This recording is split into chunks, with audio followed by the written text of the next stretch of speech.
नोंथांमोना गोबाङानो नुगासिनो दं बेखौ बे पिक्चारखौथ' नुबाय आरो मा बेखौ मिथिगौ।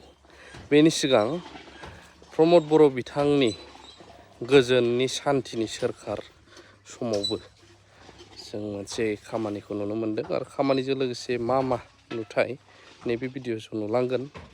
मानगोनां जि सया सुमफ्रामारि बिथां सारनि नाजानायाव पलिटिकेल लाइनाव फैयैनि सिगांनिफ्रायनो बेफोरबायदि मावबोनायखौ बिथांखौ जों नुबोगासिनो दङ।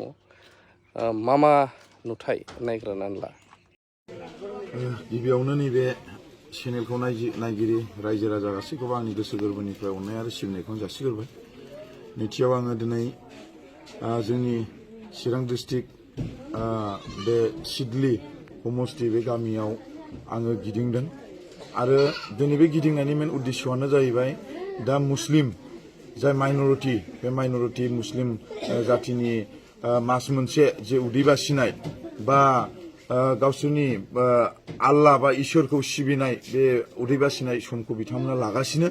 बे लानाय समाव दिनै बिथांमोनजों फैनानै आंबो गोजोननाय मोन्दों आरो बिथांमोननियाव फैनानै आङो माखासे जे माबा मोनसे जाय मानसिफ्रा दिनै गोरिब दुखिया बा गोरिब न'खरनि मानसिफोर दङ बेफोरबायदि मानसिफोरनो दिनै आङो माबा मोनसे बुस्थु लानानैसो आं थांगोन होननानै दिनै आं फैनायाव बिथांमोननि जे उदै बासिनानै थानाय आरो इसोरखौ सिबिनानै थानाय बिथांमोननिफ्राय दिनै आं आशीर्बाद आरो बोरखौ आं मोननो हादों। निस्सय आंनि माखासे मावनो लानाय खामानियाव जाहाथे बिसिनि बोर आरो आशीर्बादा जाहाथे आंनाव दङ होननानै आरो मोनबाय होननानै आं सानो। अरायसम आंनि आवगायनायाव जाहाथे जोंनि इसोर आरो बिसिनि आल्लाह आरो गासैनिबो भगबाना जाहाथे आंनि सायाव थानानै सिगां जानानै दैदेनलाङो बेखौ आं आसा खालामो आरो निस्सय आंहा मोनसे फोथायनाय दं।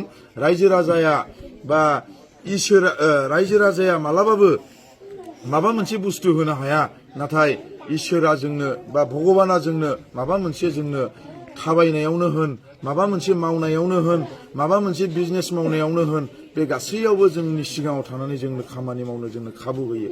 आरो मोनसे खोथाखौ आङो बुंनो सानबावदों, गासैबो जाथिनि आरो गासैबो धर्मनि मानसिफोरनि गेजेरावहाय सासे बयहाबो जोंहा इसोर दङ आरो भगबान दङ।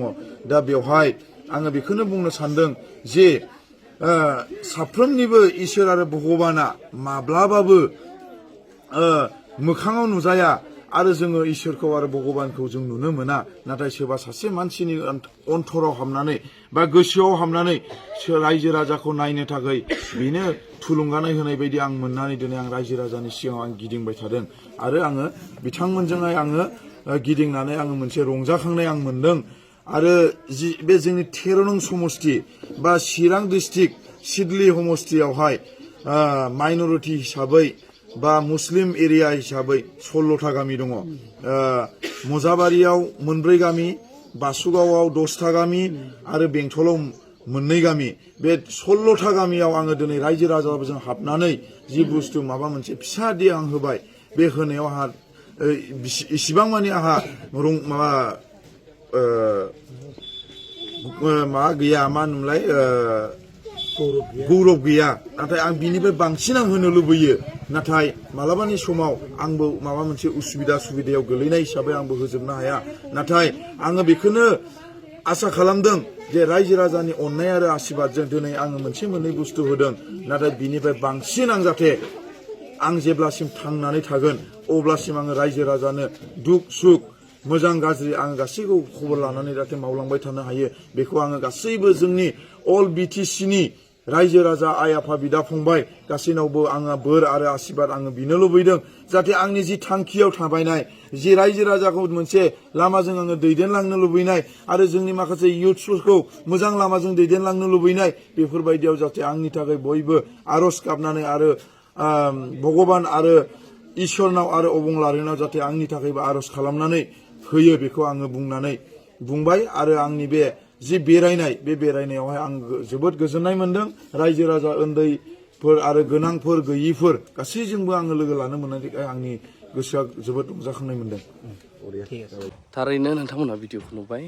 दा खोथाया जाहैबाय जांख्रिथायनि थैसाम एबार 2 जाय नैथि पार्ट, बेयावबो एबार स्ट'रिया आलादा जागोन। नोंथांमोना मिथिखागौ NDB लाइननिफ्रायनो फैनाय आदा अफ्रि आरो माखासे मानि आदामोन दंबावो नोंथांमोना नुनो मोन्दों पिक्साराव एक्टरफोरजों लोगोसे आरो मोनसे समनि मस्ट पपुलार NDB H आन्थाव आदा बिथांबो दङ शुटिङावहाय गोबां बांसिनानो अरिजिनेल सिलाय जाय रियेल सिलाय बायदिखौ नुयो बेखौ बाहायनायखौ नुनो मोन्दों पार्ट 1आवबो एबार 2आ साबसिन जाबावगोन रायजोफोर मिथिगौ ना नेनानै थाबानो जाबाय आरो बबे बबे जायगानिफ्राय बेसेबां एक्साइटेड नायनो कमेन्ट होनो हागोन